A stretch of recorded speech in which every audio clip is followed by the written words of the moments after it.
What if the most valuable thing in your company isn't something you can find on a balance sheet? It's not your technology. It's not your market share. It's candor. In this explainer, we're going to dive into why being honest as an organization isn't just a fluffy, feel-good idea. It's actually critical for survival and success. All right, so here's our game plan. We'll start with the price of silence. Then we'll get into the all-too-common mushroom farm problem. After that, we'll see why transparency is now inevitable, define what a culture of candor really looks like, and then we'll wrap up with a practical guide on exactly how to build it. So first up, let's talk about the real cost of keeping quiet. And I'm not just talking about hurt feelings or a missed opportunity here.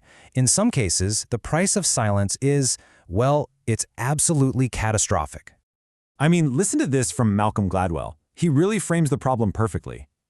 The biggest, most disastrous failures often come down to a simple breakdown in how people talk to each other. It's not about a lack of skill, it's about someone knowing something vital and, for whatever reason, not saying it. This exact problem was actually the focus of a really fascinating study. So, to figure this out, NASA took real cockpit crews, put them in flight simulators, and basically threw a potential disaster at them. The whole point was to watch and see what separates the crews who succeed from the ones who fail, in those crucial, 30 to 45 seconds between the first sign of trouble and the point of no return. And what they found was that there were two very different kinds of pilots. First, you had the decisive pilot. You know the type. Take charge, acts on gut instinct. But under their command, crew members often just clammed up, even when they had information that could literally save the plane. Then, you had the inclusive pilot.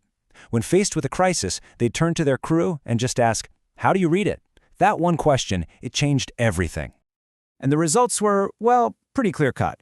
The pilots who actually invited feedback, the ones who made it safe for their crew to speak up, they were the ones who consistently made the right calls. It turns out real leadership wasn't about having all the answers. It was about creating an environment where the best answer in the room could actually surface. Now, this isn't just a problem you see at 30,000 feet. This exact same dynamic plays out in offices and organizations everywhere, creating a really common and pretty toxic environment. And this data shows you just how widespread it is. In a poll of 154 executives, a massive 63% described their own company's culture as opaque, and the rest, well, they were still more likely to use words like clouds instead of sunshine. So a lack of clarity is really the norm, not the exception. This leads to let's just say a wonderfully grim metaphor that researchers kept hearing from managers. They'd call their own companies a mushroom farm. Why? Because as they put it, employees are kept in the dark and fed manure. It's a dark joke for sure, but it points to a really demoralizing and broken reality for a lot of people. So why does this keep happening? Well, it usually comes down to three pretty powerful human dynamics. First, there's power.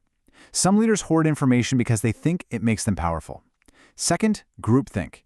Teams get so in sync that they just can't disagree or challenge their own ideas anymore. And finally, the biggest one of all, fear. The simple fear of getting in trouble for telling the boss something they just don't want to hear. But here's the thing. Whether leaders are ready for it or not, the game is changing. That whole ability to keep secrets to run a mushroom farm, well, it's vanishing. Fast. And the reason is technology. It used to be that information was hard to spread, so secrets were way easier to keep. But today, anyone with a phone can share anything with the entire world, instantly. This makes transparency pretty much inevitable. So the only real choice a company has is whether transparency happens to them or because of them.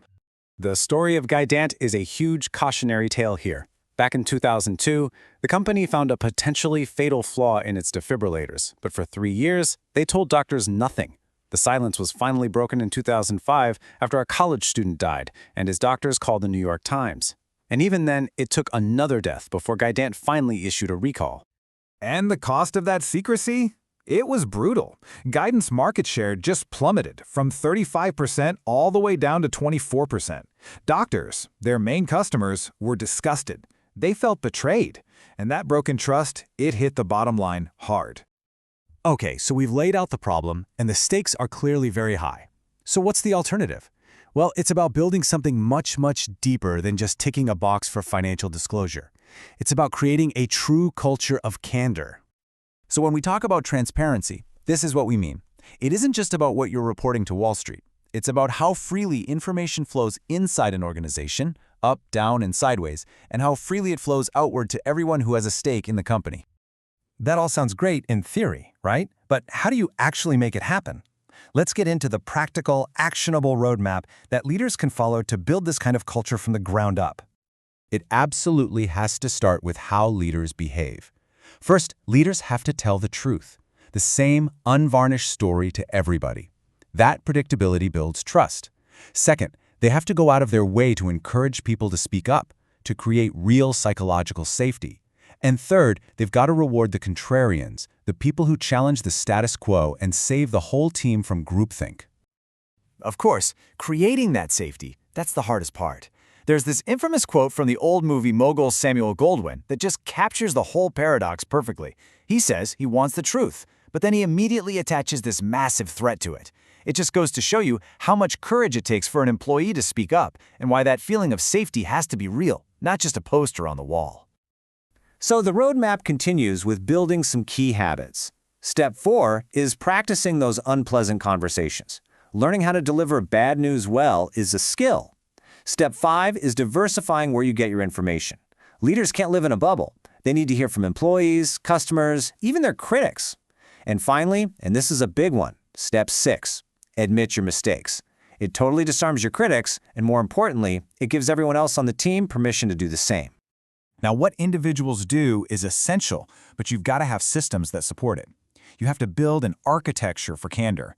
That means things like formal protections for whistleblowers, real open-door policies, and this is critical, hiring and promoting people based on their ability to create candor. The whole organization's default setting has to flip from hiding information to sharing it. And that brings us to a really powerful way to reframe this whole thing. As one manager put it, the only messenger I would ever shoot is one who arrived too late. See, the problem isn't the person bringing the bad news. The problem is getting that news too late to do anything about it. Bad news isn't bad, it's just time-sensitive intelligence. So I'll leave you with this one question to think about. In your organization, when someone brings forward a hard, inconvenient truth, is that messenger rewarded or are they shot? Your answer to that question will tell you everything you need to know.